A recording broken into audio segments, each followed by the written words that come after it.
quero estar devolvendo o microfone ao nosso pastor. Que Deus abençoe os irmãos.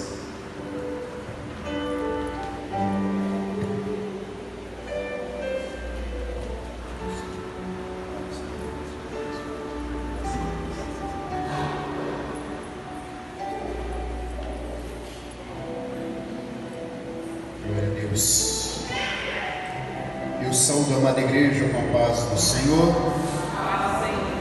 Vai tudo bem? Aleluia. Mais um dia que o Senhor nos presenteia para estarmos na casa do Senhor Deus, que é uma dádiva, um privilégio imenso para nós. Sem perca de tempo, abram as vossas Bíblias em Lamentações de Jeremias, capítulo 3. Então, de imediato, não se assuste com o que vocês vão ler aí e acompanhar junto comigo, porque muitas das vezes vão perguntar: isso está na Bíblia? Isso é um homem de Deus, um dos heróis da fé, que entrou para os anais da história, entre um dos profetas mais importantes da Bíblia. Entre tantos profetas, está no pódio entre os grandes profetas da Bíblia. E ouvir-se isso deste profeta como forma de desabafo, como alguém tem coragem de dizer isso para o próprio Deus?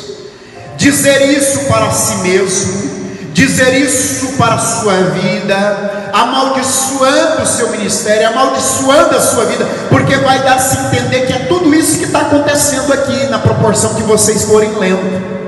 Aí eu quero, antes de profeta, antes de um grande vaso, antes de um grande instrumento, antes de um grande herói da fé, eu quero dizer aqui que era um ser humano, viu? Que era um ser humano, como eu e você, como todos os heróis da fé foi, sujeito às mesmas paixões, às mesmas vaidades, para você entender o que eu e você possamos estar passando, que nós venhamos aprender com a Bíblia, com estes heróis da fé, porque nunca desista e nunca se esqueça da misericórdia do Pai, que é infinita para com a sua vida. Amém? Alguém pode dar glória a Deus por isso? Acompanhe esta leitura comigo. Depois eu vou ler uma parte dela, nós vamos voltando para comentar, depois nós vamos para outra parte. Versículo 1 do capítulo 3 de Lamentações. Eu sou o homem que viu a aflição causada pela vara do furor de Deus. Ele me levou e me fez andar nas trevas e não na luz. Certamente ele voltou a sua mão contra mim sem parar todo dia. Fez envelhecer a minha carne e a minha pele, e despedaçou os meus ossos. Construiu rampas de ataque contra mim, e me cercou de amargura e dor. Ele me faz habitar na escuridão, como aqueles que morreram há muito tempo. Cercou-me de um muro e já não posso sair. Prendeu-me com pesadas correntes. Mesmo quando clamo e grito, ele fecha os ouvidos à minha oração. Fechou os meus caminhos com blocos de pedra, fez tortuosas as minhas veredas. Foi para mim como um urso à espreita, como um leão pronto para atacar. Desviou os meus caminhos e me fez em pedaços, depois me abandonou. Entesou ou armou, preparou o seu arco e me pôs como alvo de suas flechas. As flechas da sua aljava atingiram o meu coração. Fui feito motivo de riso para todo o meu povo, e a sua canção de deboche o dia inteiro. Fartou-me de amarguras e me saciou de absinto ou de fel. Quebrou os meus dentes nas pedras e cobriu-me de cinza. Já não sei o que é ter paz, e esqueci o que é desfrutar do bem. Então eu disse: não tenho mais força, a minha esperança no Senhor acabou. Lembra-te da minha aflição e do meu andar errante, no absinto e da amargura. Minha alma continuamente se lembra disso e se abate dentro de mim. Somente até aqui por enquanto.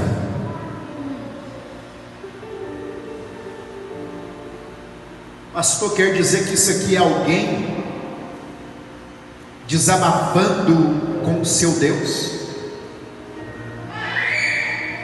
Isto aqui é alguém expondo para a sua vida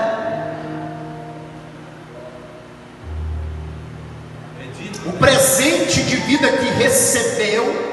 Aqui você vê claramente, nós vemos claramente o desabafo de alguém totalmente amargurado.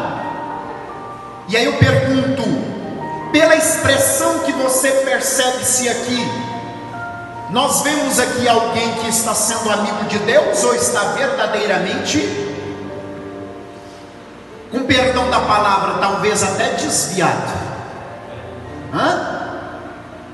Seja sincero com o que acabamos de ler. Mas vamos aqui, vai acompanhando comigo, por favor. Vamos aqui voltar à leitura e pontuar algumas questões aqui para melhor compreensão. Só que toda a passagem ela existe texto com texto. Não é simplesmente, não simplesmente para aqui. Como eu já ministrei aqui a respeito do livro de Jó, tantos questionamentos que Jó faz ao Senhor. Ele passa capítulos, não é nem versículos, capítulos e capítulos e capítulos e capítulos e capítulos e capítulos, queixando, indagando, questionando o Senhor Deus. Depois você lê o livro de Jó, como leia também todo o livro de Lamentações, como leia também toda a Bíblia. Só que depois que Jó termina de trazer as suas queixas, os seus desabafos, as suas indagações ao Senhor, em vez do Senhor responder as perguntas dele, as indagações dele, o Senhor vai fazer algumas perguntas a ele. Jó, aonde que tu estavas quando eu trouxe fundação, firmamento a este mundo? Aonde que tu estava, Jó, quando eu trouxe à existência este homem, apostei nele, acreditei nele? E o Senhor vai trazendo algumas questões, algumas perguntas a Jó, que Jó fica sem jeito, sem pé e sem chão. Fazer o quê? Aí com aquelas perguntas Jó entendeu: Senhor, eu não passo de pó e cinza. Quem sou eu? Quem é os meus problemas? Quais são os meus problemas? As minhas indagações. O que é isso comparado com a tua grandeza, com a tua misericórdia? E quando no ápice ele entende tudo isso, ele diz: eu sei que o meu Redentor vive. Ele não está morto, ele não está pregado no madeiro. Eu não estou só. Entenda um pouquinho também aqui com este personagem Jeremias. Acompanha comigo desde o versículo 1 que lemos. Eu sou o homem que viu a aflição. Aqui nós vemos claramente ele afirmando que ele viu, acompanhou a aflição de perto que o seu povo passou e presenciou. Mas observe este homem que passa por esta aflição, e que nós vamos ver por que motivo lá na frente nós vamos ver que ele se tornou uma pessoa alvo, vítima de crítica, de deboche do seu próprio povo. Porque imagine, tente imaginar você neste cenário. Você nunca deve ler a Bíblia com a sua mentalidade do século 21, como se você estivesse vivenciando essa história, esse acontecimento agora, porque você nunca vai entender. Mas tente imaginar você agora na pele de Jeremias, um homem que o Senhor Deus chama ele para profetizar para uma nação, para o seu povo, e já adverte ele o que estava esperando. É um povo de dura cerviz, é um povo incrédulo, é um povo rebelde, é um povo que mata os seus profetas, e realmente matava. Eu já preguei sobre isso aqui. Um povo que matava os seus profetas. Pastor, você está falando desse povo, o povo de Deus? É. Os profetas que eram enviados a eles, era mais ou menos a identidade desse povo. E aí o Senhor envia um profeta para profetizar juízo, sentença, alerta esse povo, mas também trazer uma certa consolação, um conforto, porque eles iriam passar, mas que o Senhor iria trazer esperança, ia trazer bálsamo, diferente de Isaías, que trouxe somente condenação. Jeremias é aquele que sentiu as misérias também do seu povo, não tinha o espírito sanguinário como Jonas. Eu quero que esse povo morra mesmo, porque o que eles merecem é morte. Quando foi para profetizar para Nínive, e ele ficou revoltado, porque Deus teve misericórdia daquele povo. Não era, Jeremias não era esse tipo de profeta como Jonas, que tinha sangue nos olhos, que queria ver realmente, porque o que esse povo merece, não é possível este povo pecar tanto contra o Senhor Deus, e ficar por isso mesmo. O que ele queria era realmente a destruição do povo de Nínive, o povo que ele foi enviado para profetizar. Jeremias não, anunciou o que estava acontecendo, trouxe o alerta, trouxe os perigos que estavam por vir, mas era o profeta também que sentia as misérias do seu povo, sofria com o seu povo, era o barro na mão do oleiro, que nós vamos ver até essa expressão, que o Senhor usa essa tipologia para com ele: você será um barro nas minhas mãos, ó Jeremias. E o oleiro não tem o poder de fazer o que bem entende com o barro. E muitas das vezes, será que você, no decorrer dessa narrativa, você possa não se sentir como o estado, a situação que Jeremias passou? Veja bem, ele é levantado por profeta e profetiza por 40 anos para o seu povo. Sabe quantas profecias se cumpriu? Das profecias que ele trouxe para o seu povo? Nenhuma. Nenhuma. Não no seu tempo, nem naquele momento que ele estava profetizando, durante que durou o seu ministério. Não, porque essas profecias veio se cumprir muito tempo depois. Agora você imagine alguém que o Senhor Deus levanta com o ministério de profeta, E Deus usa ele para entregar o recado para uma igreja, ou em especial para alguém, ou para uma autoridade, e de repente passa o tempo, fica esperando aquela profecia cumprir, e não cumpre, e Deus vai e revela ele para entregar outro recado para outra pessoa, e fica esperando o tempo acontecer, e não cumpre. E às vezes o Senhor Deus até dá hora, ou dá dias, e lembrando que o relógio de Deus não é o nosso relógio.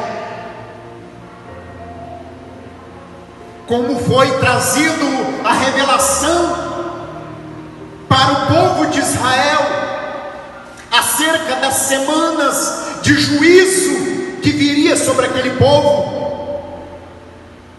e ainda não cumpriu todas, ainda falta uma semana para se cumprir, que essa semana vai se cumprir no período da grande tribulação, que é os 7 anos que o anticristo vai assumir. Agora você imagina o tempo passando e estas profecias não vai se cumprindo, e de repente Deus usa você para entregar outra profecia para aquela mesma pessoa que você entregou. Eu te pergunto, você ainda pode até continuar tendo uma certa credibilidade por uma semana, um mês, olha lá, mas depois do segundo mês, imagina todos os dias Deus te usando com uma profecia. Daqui 2 meses você continua tendo credibilidade? Como que as pessoas vão começar a olhar para você? Isso se não te repreender, porque hoje muitas das vezes, qualquer um que aparece para nós dizendo ser profeta, a gente vai engolindo, vai aceitando, às vezes até falando: olha, eis que eu vejo que Deus tem preparado uma serva de Deus para você. Olha, Deus tem me mostrado que Deus tem ouvido a sua oração, que há muito tempo você está pedindo uma serva de Deus para ser sua esposa, né? Isso acontece, o camarada é casado. Tem que falar misericórdia mesmo. E isso acontece, viu, gente? Isso eu já vi muitas vezes acontecer. Aconteceu com vocês?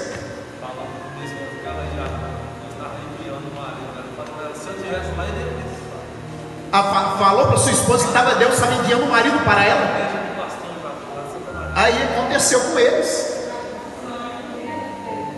O sangue de Jesus tem poder mesmo. E aí muitas das vezes a gente vai engolindo essas coisas, e aí a gente quer manter a ética e fica quietinho, caladinho e tudo mais. Agora você imagina alguém manifestando isso, alguém que já é acostumado a matar profeta, que já estava longe de Deus há muito tempo, rebelde. Para você tentar imaginar o cenário que aquele profeta se encontrava. E 40 anos teve que durar o seu ministério, mesmo com perseguições, mesmo com açoites, mesmo com perigos, mesmo com tudo aquilo que Jeremias tinha que enfrentar para entregar o recado de Deus. O profeta sem credibilidade, o profeta mentiroso, o profeta falso. Isso é talvez um pouco, de títulos que poderia se inventar acerca deste profeta, para os irmãos tentarem entender, porque cada um destes profetas teve que viver na pele, na carne, na íntegra, o que Deus estava sentindo contra o seu povo. E com essa mensagem ele estava dizendo: há muitos anos eu vim falando para vocês e vocês nunca tinham dado crédito. Há muito eu vinha trazendo meu recado, usando os meus instrumentos, os meus vasos, e vocês não dando crédito.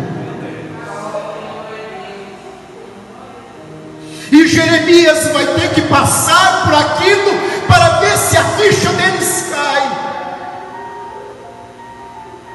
para eles entenderem o que alguém manifestar algo e não acontecer, para ver se a ficha deles caía. Só depois que eles estavam debaixo do jugo agora da escravidão, só depois que eles estavam agora debaixo do jugo agora realmente do peso da mão do Senhor Deus, que vocês depois leem todo o livro de Lamentações. Aí vocês vão ver no capítulo 1, capítulo 2, capítulo 4 e capítulo 5 o clamor, o render do teu povo, o lamento do povo ao Senhor Deus. No capítulo 3 aqui é o lamento do profeta, porque o profeta também estava vivenciando isso com o povo, e a maior cruz estava sendo pesada para ele, porque quem muito é dado, muito é cobrado.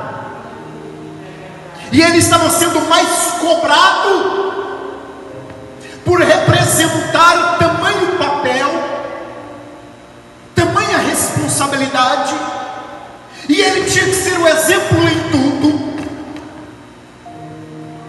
E além de ser esse exemplo, ele tem que vivenciar esta tipologia do que o povo estava fazendo para com o seu Deus, o seu Senhor, a mensagem do seu Senhor. Você vai viver isso na pele, Jeremias. O que é o desprezo? Sentir esse desprezo. O que o povo tem feito para comigo há tantos anos? E começa por aí a pergunta: será que muitas das vezes, porque há tempos antes mesmo desta quarentena vir, quantas vezes Deus vinha falando, e muitas das vezes o Senhor foi desprezado. Aqui neste púlpito mesmo, quantas vezes eu anunciei: cuidado, ou nós nos posicionamos, ou Deus vai preparar uma circunstância para que nós venhamos nos posicionar. Quantas vezes aqui mesmo neste púlpito Deus me usou para dizer isso, desde quando eu cheguei aqui, há mais de 2 anos e meio. Eu não estou falando só por mim, entre tantos instrumentos, entre tantos vasos. E começamos a perguntar: qual é a credibilidade que nós temos dado quando o Senhor tem falado para conosco? Então, continuamos aqui, para você entender melhor um pouco então, qual é o cenário, como é que estava o emocional deste profeta. Um profeta há 40 anos, profetizando, e aí eu não preciso mais desenhar o cenário para você tentar entender como é que ele estava aqui, qual era a credibilidade que ele estava tendo no meio do povo. Além de não ter essa credibilidade, agora o Senhor pesando a mão, e ele tendo que sofrer junto, e foi o mais que sofreu entre o povo, porque vocês vão tentar entender aqui a que ponto que ele chega de desabafo com o Senhor. Aí você tenta entender qual é o peso da prova que ele está passando. Então ele começa dizendo: eu sou um homem que viu a aflição causada pela vara do furor de Deus. Ele me levou e me fez andar nas trevas e não na luz. Certamente ele voltou a sua mão contra mim, sem parar todo dia. Fez envelhecer a minha carne e a minha pele, e despedaçou os meus ossos. Lembrando, meus irmãos, que muitas destas expressões eram literais que estavam acontecendo, e outras expressões é uma tipologia. Então é como se fosse uma metáfora. Quando fala a respeito despedaçou, para despedaçar como uma metáfora para punição. Então é como nós vemos também algumas metáforas lá em capítulo 1, versículo 15, que fala que o povo do Senhor foi esmagado, Jerusalém foi sitiada pela Babilônia, e o narrador neste capítulo foi cercado de amargura e dor. Então quando fala esmagar, é no sentido de metáfora, é no sentido figurado, não no sentido literal. E nós vamos ver essas expressões na Bíblia também, que o Senhor esmagou a ira do seu, pisando o lagar, esmagando ali com a ira do seu furor o povo de Israel. Era no sentido como metáfora, no sentido figurado, para expressar a tribulação que eles estavam passando, viu, igreja? Então aqui muitas das vezes os irmãos vão, não, mas esse homem passando por tudo isso, esse homem ainda estava vivo ainda, e lá na frente, né? Então aqui é como uma metáfora para os irmãos tentarem entender. Continue aí o versículo 4.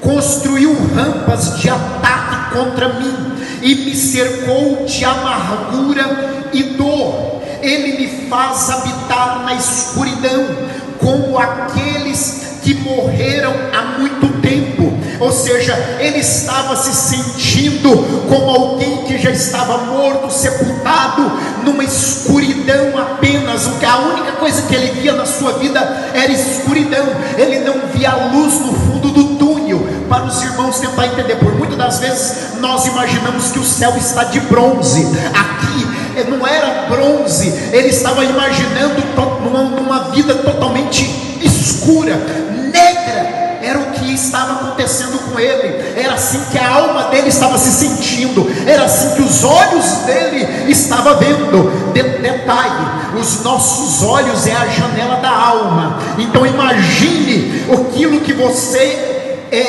possa contemplar como que estava o interior deste profeta, quando a Bíblia diz que a nossa boca fala do que o coração está cheio. Então tente imaginar como é que estava o coração, como é que estava a alma deste profeta, a mente deste profeta. Continuando, versículo 7: cercou-me de um muro e já não posso sair, prendeu-me com pesadas correntes. Ou seja, aonde eu vou, às vezes eu tento escapar, existe um muro de aflição, existe um muro de prova, existe um muro, porque o problema não estava no lugar. Muitas das vezes nós tentamos fugir, pular de igreja, pular de casamento, pular de cidade, pular do barco, pular do problema. O negócio não está no barco, o negócio não está na igreja, o negócio não está na cidade, o negócio é o tratar do Senhor na minha e na sua vida. Nós tentamos fugir, Jesus te pega, porque nem mesmo nas mais profundas trevas Ele faz como luz. Você pode estar lá no fundo do mar, para Ele tudo está patente diante dos olhos dEle. Leia Salmo 139, você vai entender isso. Tudo está patente diante dos olhos dEle. Aonde Ele iria existir um muro, o Senhor cercava Ele, tratava com Ele, e prendeu Ele com pesadas correntes, jugos. Versículo 8: mesmo quando clamo e grito, Ele fecha os ouvidos à minha oração. Tente imaginar alguém se sentindo assim.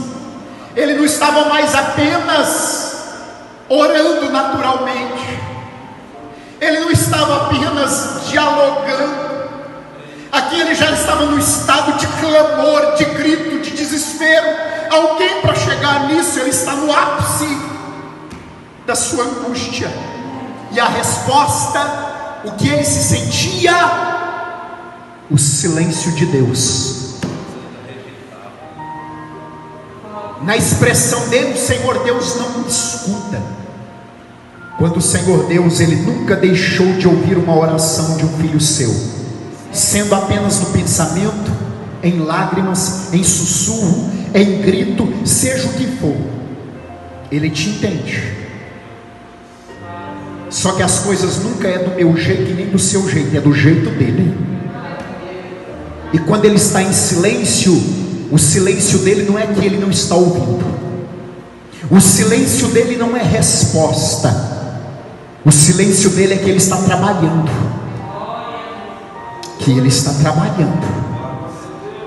E muitas das vezes nós temos que passar por essa experiência, como todos estes heróis da fé passaram e vivenciaram isso na pele. E este profeta estava passando isso, porque muitas das das vezes parece que é fácil, que já não é fácil.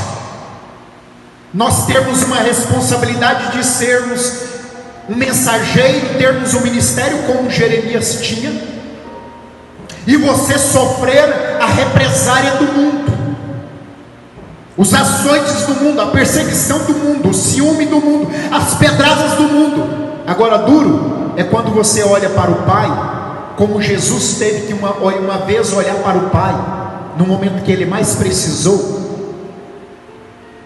Primeiro lá no Monte das Oliveiras: Senhor, se for possível, passe de mim este cálice sem que eu tome. O Senhor não lhe respondeu palavra. Ele entendeu o silêncio do Senhor, e a ficha dele caiu, e ele traz uma resposta: todavia não seja feita a minha vontade, mas a tua. Até aí tudo bem, mas agora no momento mais difícil, que ele está pregado na cruz, já tinha apanhado tanto, foi tanta humilhação que ele passou, que nenhum ser humano teria capacidade de passar, de enfrentar, estrutura física, emocional. Eu fico imaginando, é por este povo que eu terei que passar tudo isso, resgatar. Este povo merece, este povo que quer o meu mal. Eu imagino ele olhando no interior, no intento do coração do homem, só vendo maldade, corrupção, engano, falsidade. Alguém agora, não sendo suficiente tudo que ele já tinha passado, carregado aquela cruz, pregado naquele madeiro, tem que ouvir piadinha: tu não é o filho de Deus, desce daí.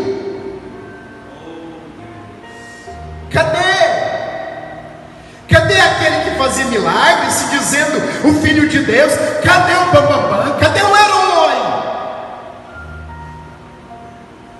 Ele tem que ficar ouvindo essas piadinhas. A única coisa que ele pede, você em momento nenhum você vendo ele pedir nada, você não vê ele reclamando, você não vê ele murmurando. A única coisa que ele pede: eu tenho sede.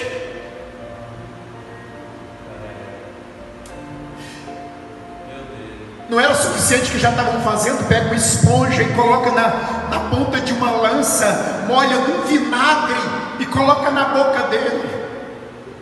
Aquilo, para quem já estava com sede, aquilo era a pior ofensa, a pior coisa que poderia acontecer. Oh, grande Deus.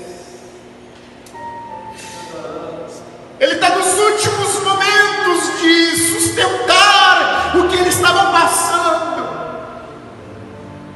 não estava aguentando mais. De todos os lados que ele olhava para o mundo, para os homens, só via maldade cada vez mais. Não é suficiente que eles já fizeram cada vez mais, eles se superavam na maldade.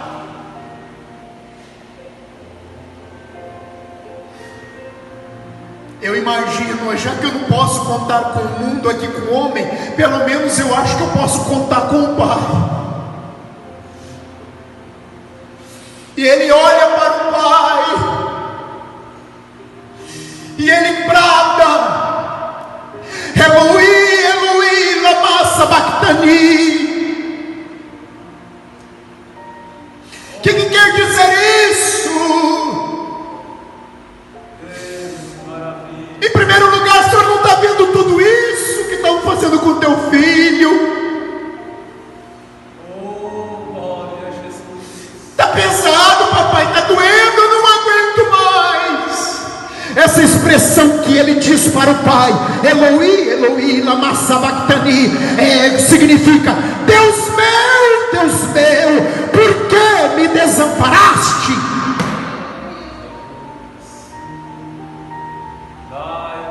por que me abandonaste?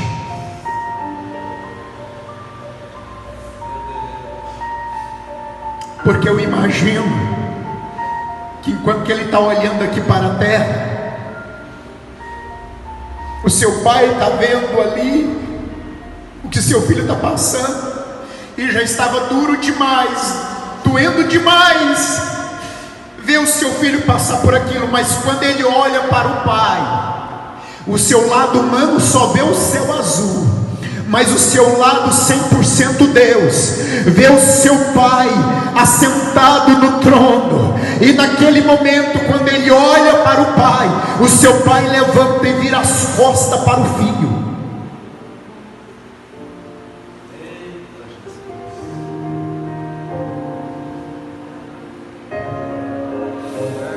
Porque eu imagino, para o pai é doído demais, porque nenhum de nós daríamos conta de ver um filho nosso clamando, pedindo socorro: papai, me ajuda.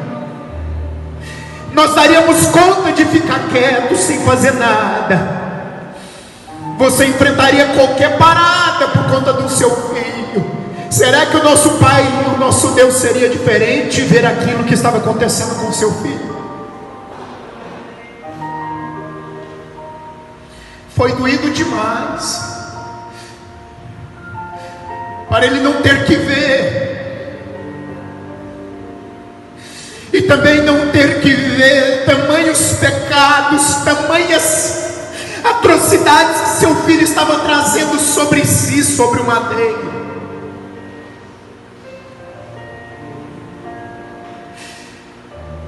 E ele tinha que passar. Eu não vou conseguir ficar olhando meu filho pedindo socorro, com aquele olhar pedindo misericórdia, e eu não poder fazer nada. E a hora que ele vê esse cenário no céu, ele brada: Deus meu, por que me desamparaste? Uma coisa é isso que eu estou tendo em troca do povo, da humanidade, que eu vim resgatar. Agora, quando eu preciso do céu, quando eu preciso do alto, eu tenho em troca isso.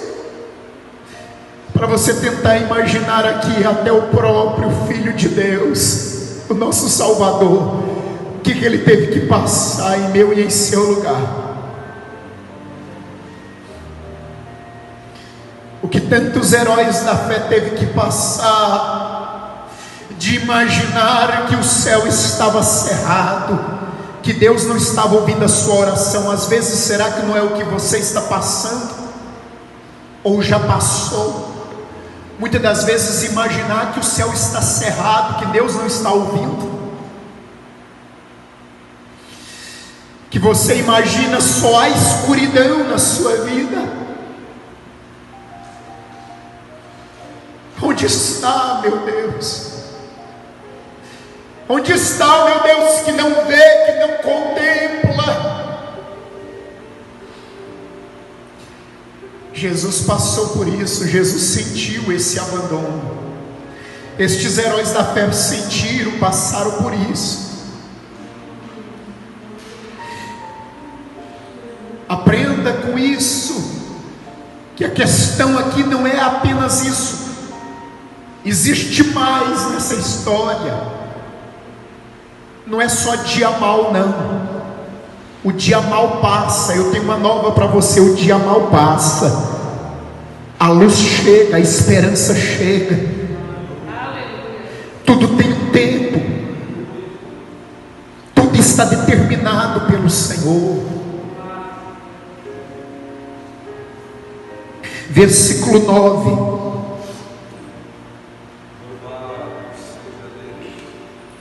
fechou os meus caminhos com blocos de pedra, fez tortuosas minhas veredas, foi para mim como um urso à espreita, como um leão pronto para atacar. Ou seja, se eu tento fugir, é como se ele se comparasse um urso à espreita e como leão pronto para me atacar. Desviou os meus caminhos, me fez em pedaços, depois me abandonou. É isso que esse profeta estava se sentindo que os caminhos dele foi desviado, que ele foi feito em pedaços e que foi entregue ao abandono. Tipo, usou, fez o que quis comigo e me deixou desse jeito. É isso que eu mereço? É isso que eu recebo em troca? É mais ou menos que ele estava tentando apresentar-se, sentindo para com o nosso Deus. Depois de uma vida toda entregue ao ministério profético, versículo 12: entesou o seu arco, ou armou, preparou o seu arco e me pôs como alvo de suas flechas.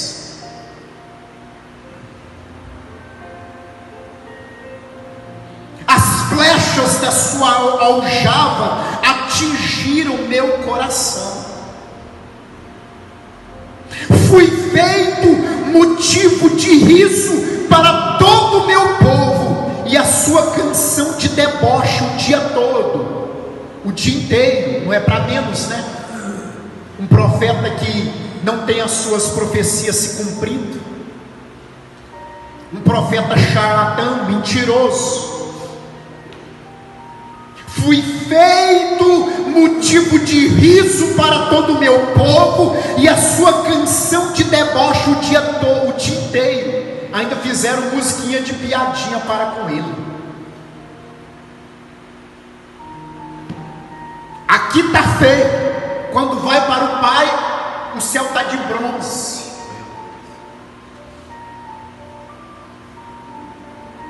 Será que muitas das vezes não tem sido parecido com a sua vida? Versículo 15: fartou-me de amarguras e me saciou de absinto, ou de fel. Amarguras por sua comida, absinto ou fel por sua bebida, utilizado como metáfora para as dificuldades e tristeza.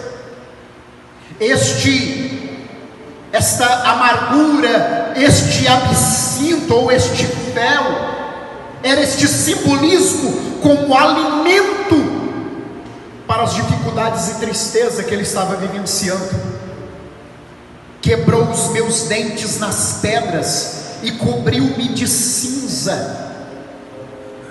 Já não sei o que é ter paz, e esqueci o que é desfrutar do bem. É o homem que está totalmente em trevas, em angústia. Aqui deixa claro como é que está o interior. Por isso que ele está dizendo tudo isso. É o que a Bíblia afirma, que a boca vai falar do que o coração está cheio.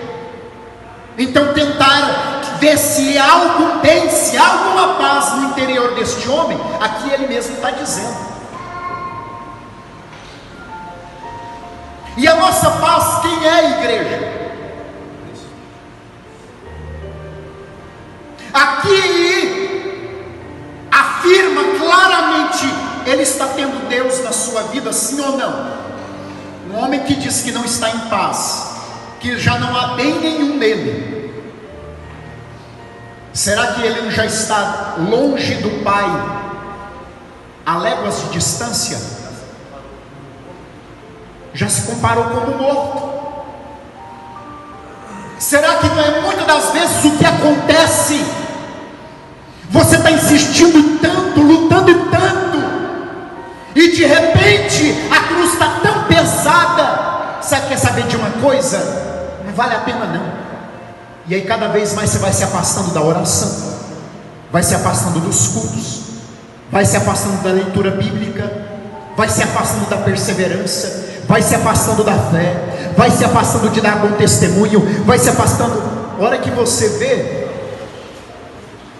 porque o pai ele nunca afasta, nunca vira as costas para um filho seu. O único que vivenciou isso foi o seu filho Jesus Cristo. Mas eu e você, nós nunca teremos esta expressão, este acontecimento para conosco. Cuidado, para que muitas das vezes não aconteça como Sansão.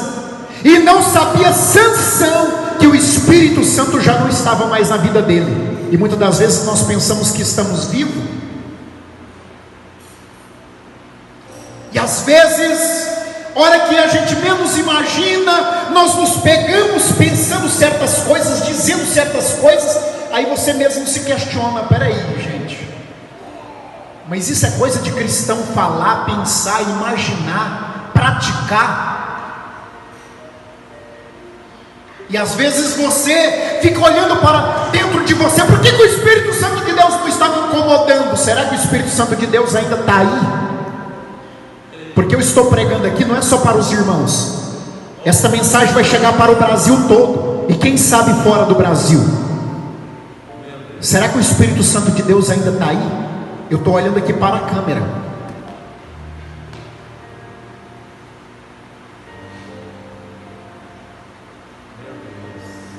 Para alguém dizer que não tem mais paz, esqueceu o que é desfrutar do bem, é alguém que o pai não está mais na vida dele. Versículo 18: então eu disse, não tenho mais forças, a minha esperança no Senhor acabou. A pior coisa que pode acontecer, nunca deixe a esperança no nosso Deus se acabar. Grita, clama. Às vezes ele está um estender de mão, como foi Pedro quando ele clamou: Senhor, tem misericórdia, eu estou afundando. O Senhor estava um estender de um braço. Mas mesmo às vezes que você sinta que você já está tão distante do Senhor Deus, mas faça como aquele filho pródigo, caindo em si. Daqui a pouco esse profeta vai cair em si. A ficha tem que cair. Quem é que afastou de quem aqui? Quem é que virou as costas para quem aqui? Será que foi o pai que virou as costas para o filho pródigo? Será que foi o pai que mandou o filho pródigo para fora de casa? Toma aqui a sua parte, toma aqui a sua herança, vaza daqui, eu não te quero mais na minha casa. Foi isso que aconteceu? Ou foi o filho pródigo que reivindicou tudo que era de direito dele, ainda quis ter direito? Aí depois de gastar tudo, se arrebentar, se sentir no fundo do poço, aí cai em si. E muitas das vezes, para nós valorizarmos esta presença tão gloriosa que é do Espírito Santo, esta paz que muitas das vezes nós tínhamos ela, que não era explicada, que não precisávamos encher a cara. Você passava por luta, está tudo bem, você estava sorrindo. Quantas pessoas que têm se revelado nestes dias de quarentena, cadê a paz no coração deles? Na mente deles? Cadê a esperança? Cadê a confiança? Cadê o temor pelo nosso Deus? Mas temer o vírus, temer as coisas deste mundo.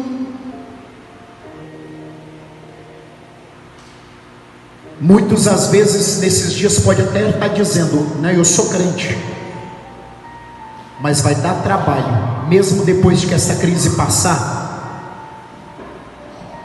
O que é de gente depois que isso passar? Olha lá, eles tentar achar força, nem que seja para vir se arrastando para a casa do Senhor, e que vai dar trabalho tentar achar essa força.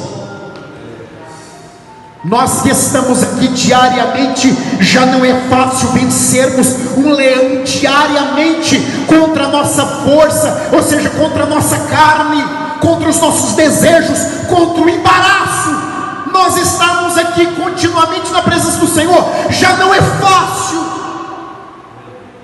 E alguém dizer que está sendo fiel, que está sendo temente, que está sendo crente, que está com seu vigor, que não desviou, está mentindo para quem? Para ele mesmo.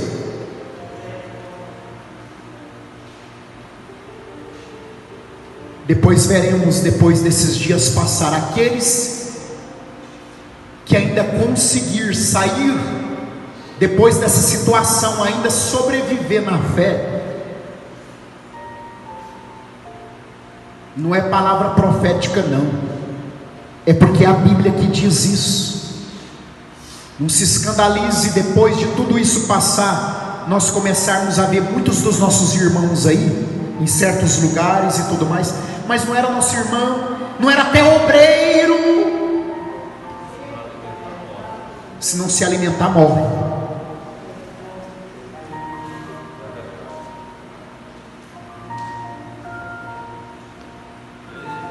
Porque foi se afastando do aprisco do Pai, do bom pastor que é o Senhor Jesus. Foi se afastando, foi se afastando.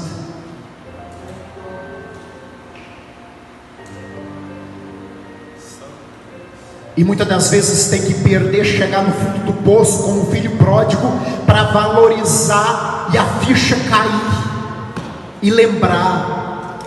Oh gente, lá na casa do meu pai há abundância de pão, há amor, há carinho, há proteção, há paz, há alegria, há refrigério, há misericórdia, há graça. E eu aqui desejando comer lavagem, comer as bolotas dos porcos, me igualando aos porcos. Olha que estado que eu cheguei. E ele caindo em si,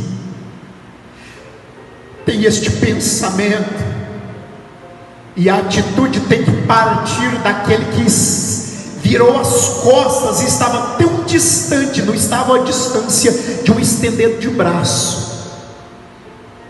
Quantos às vezes dos nossos irmãos cada vez mais está se afastando do Pai, principalmente nesses dias. Mas eu quero dizer, olhando para esta câmera, que talvez eu esteja olhando para muitos de vocês, lembre que se você se arrepender, volte, mas precisa de uma atitude, de você se colocar de pé e tomar uma atitude. Volte, que o Pai está lá no mesmo lugar aonde você deixou Ele, de braços abertos para te receber. E Ele não vai jogar em rosto não, Ele vai te receber com honra, com anel no dedo, com sandálias, com vestes, e tem festa te esperando. Volte logo, não espere chegar no fundo do poço, ao ponto de comer as bolotas dos porcos. Não espere o pior ter que acontecer, e não foi a culpa do Senhor Deus não, foi pelas próprias escolhas, por querer ter olhado para o mundo, para as notícias, para os acontecimentos, para os problemas. Foi o que este profeta começou a olhar demais, somente para os problemas, somente para as circunstâncias, enquanto que estava fito em ter intimidade com o Senhor Deus, mesmo que o preço estava sendo alto, que ele estava tendo que pagar por ser um mensageiro, mas ele sentia, eu ainda tenho crédito com o Pai. Eu ainda sinto a presença do Pai, o aconchego do Pai. Será que isso não basta para mim e você? Não. Mas muitas das vezes nós queremos aquilo que vem do homem. Cuidado, maldito o homem que confia no homem. Não espere nada deste mundo, não espere nada do homem. Não faça para receber aplausos do homem, reconhecimento do homem. E eu imagino um profeta que, enquanto que ele estava fito no Pai, confiante no Pai, esperançoso no Pai, dependendo do Pai. Será que 40 anos ele não viveu de sofrimento, de angústia, pelo ministério que não foi aceito? Um ministério frustrado. Porque será que a gente não se sentiria frustrado? Tenho profetizado e não tem acontecido nada. Será que não é motivo de frustração? Mas qualquer preço que você venha pagar por estar exercendo ou estar fazendo a vontade de Deus, sofrendo por amor de Cristo, isso é motivo de você desanimar, de você deixar de olhar para o Senhor, o autor e consumador da vossa fé, e começar a olhar para aquilo que o homem está dizendo?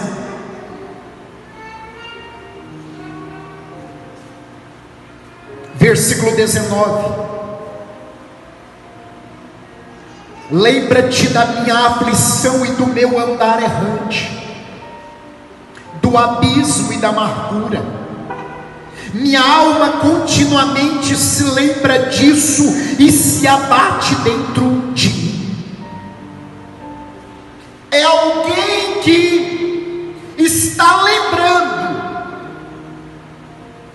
alguém que está vivenciando fresquinho ali, as informações estão fresquinhas. A minha alma continuamente está se lembrando disso. Disso o que? Eu acabei de trazer a narrativa, que eu não tenho paz, Deus não ouve minha oração, eu estou como morto, o céu está de bronze, está tudo perdido, eu sou motivo de chacota para o meu povo, eu sou um escárnio, eu sou motivo de humilhação, eu sou um desprezo. Continuamente se lembrando disso, e o que vai acontecer? E se abate dentro de mim. Não é para menos, né? Sabe por quê? Vamos aqui para algumas referências bíblicas, e eu vou ter que ficar somente nessa primeira parte, apresentando a vocês o lado negro deste profeta. Só que a mensagem não vai terminar aqui, eu vou ter que continuar ela terça-feira que vem. Quem quer saber de que maneira vai terminar essa história?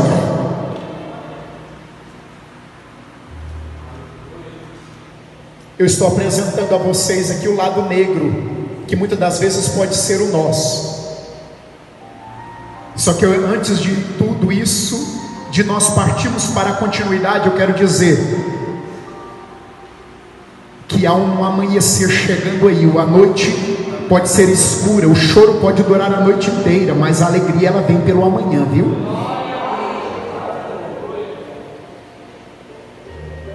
Existe uma luz no fundo do túnel, existe uma esperança para quem se arrepende. Salmo 109, abre aí. Salmo 109.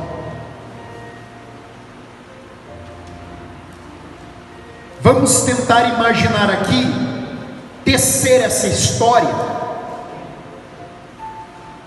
para alguém que fica o dia todo, já levanta,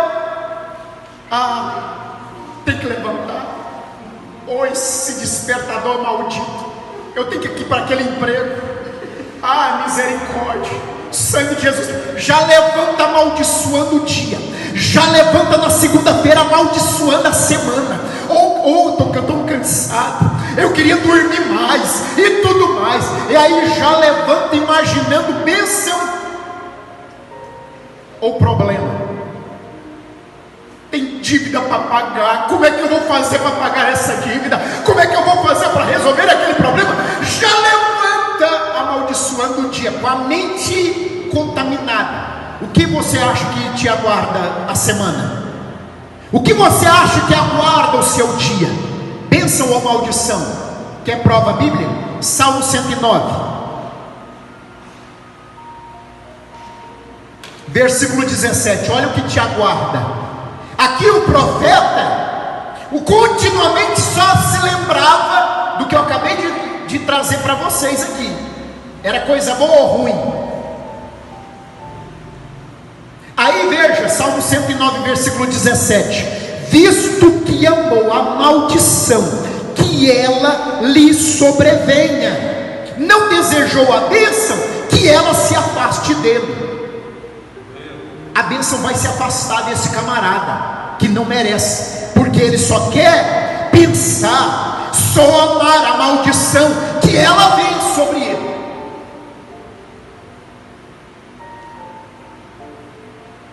Esse profeta continuamente só pensava em problema, só queria ver o que estava na frente do seu nariz, só queria enxergar isso. Então o que o Senhor está dizendo, o que você merece é isso.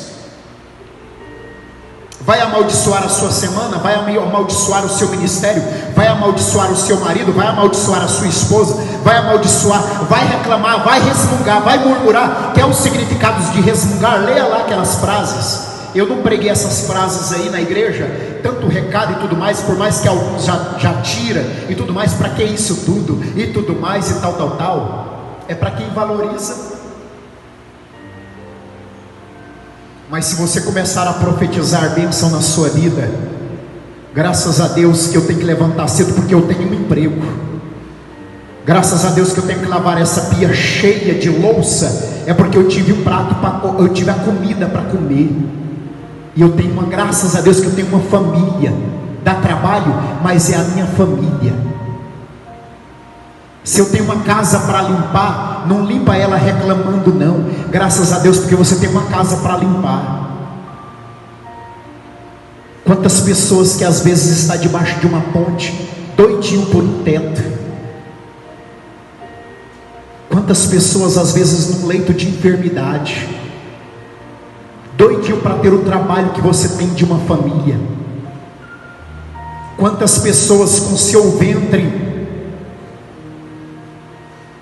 que não pode gerar filhos, doidinho para estar no seu lugar, para ter alguém para chamar de filho, e um filho para chamá-la de mãe.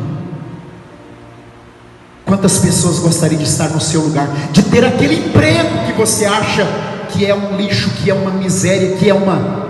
Quantas pessoas, multidões de pessoas que gostariam de estar lá naquele lugar seu, de ter esse relógio que desperta, que enche o saco de manhã. É graças a Deus porque você tem responsabilidade, e essa responsabilidade, ela vai trazer frutos para você, porque é sinal de bênção.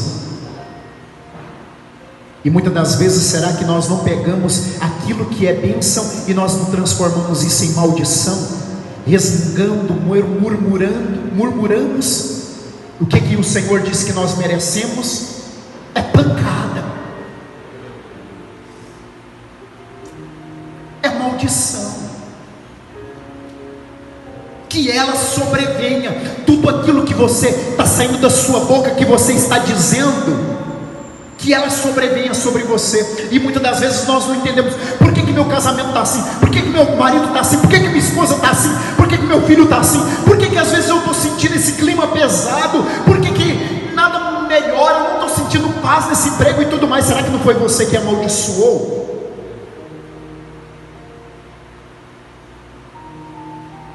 E não desejou a bênção? Então que esta bênção se afaste dele.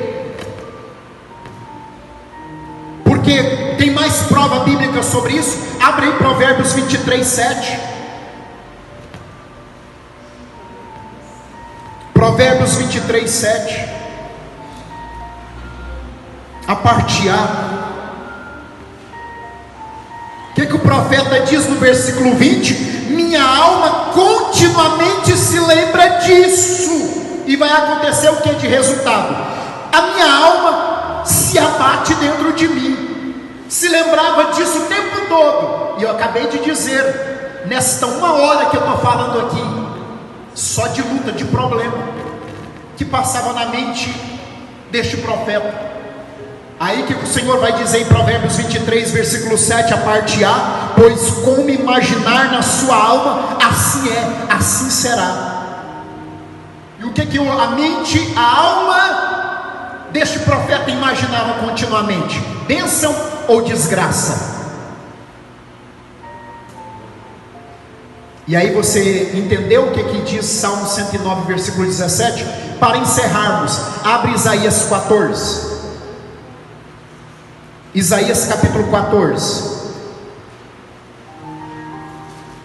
versículo 24, diz assim: o Senhor dos exércitos jurou dizendo: como pensei, assim sucederá, e como determinei, assim se efetuará. O que você está imaginando? O que você está determinando? Sobre a sua vida, sobre a sua casa, sobre a sua semana, sobre o seu ministério, sobre o seu Deus. O que esse profeta estava imaginando? Estava determinando? Só que eu quero dizer para você, não se resume a história deste profeta aqui não. E eu quero dizer, a sua história não vai se resumir desse jeito que está acontecendo não. Que às vezes você possa ter se assemelhado à vida deste profeta de dia mal. Eu quero dizer que há abundante chuva do Senhor vindo sobre a sua vida em nome do Senhor Jesus. Mas aprenda com o que está acontecendo, que você tire lição e a partir de hoje comece a profetizar. Mas não merece, não é a realidade. Mas às vezes, será que a realidade que você não está vivenciando é porque você há muito tempo se afastou e começou a profetizar maldição? E o Senhor que nós lemos aqui é o que você merece, é o que nós merecemos. Se eu só reclamei, se eu só murmurei, em vez de agradecer. Lembra daquele hino? Em vez de murmurares, cante um hino de... Esqueci a letra, depois você pesquisa lá. Como é que é? Em vez de murmurares, cante um hino, louvor a Deus. Quer te dar vida santa, qual noiva levar-te para o céu.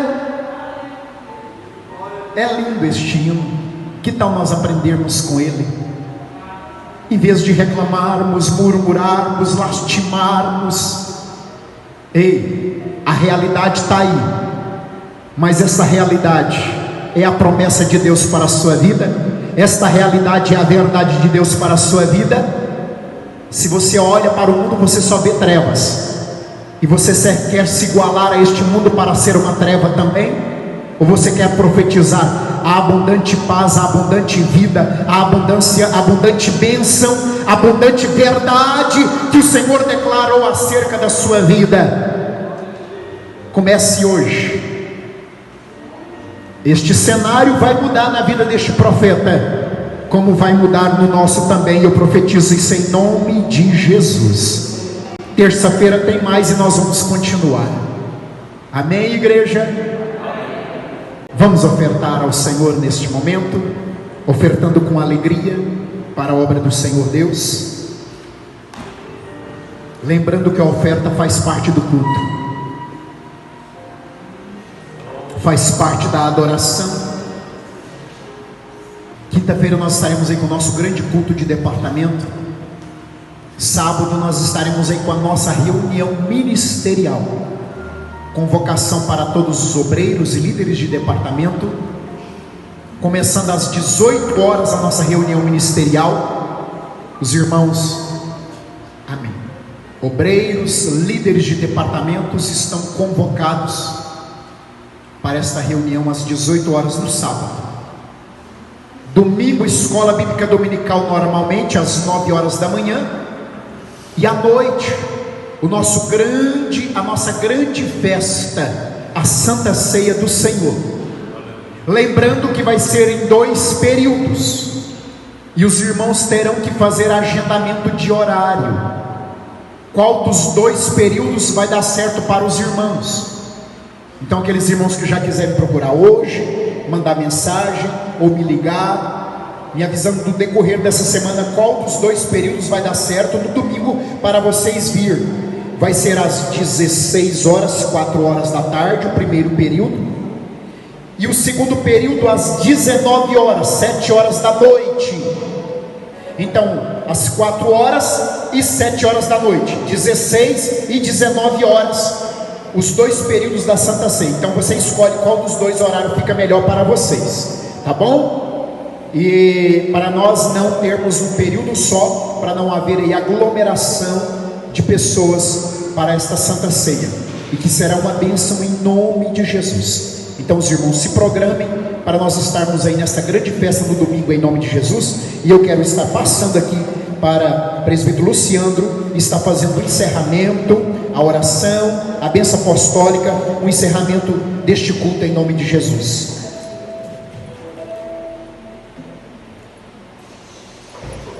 Glória a Deus, glória a Jesus. Meus irmãos,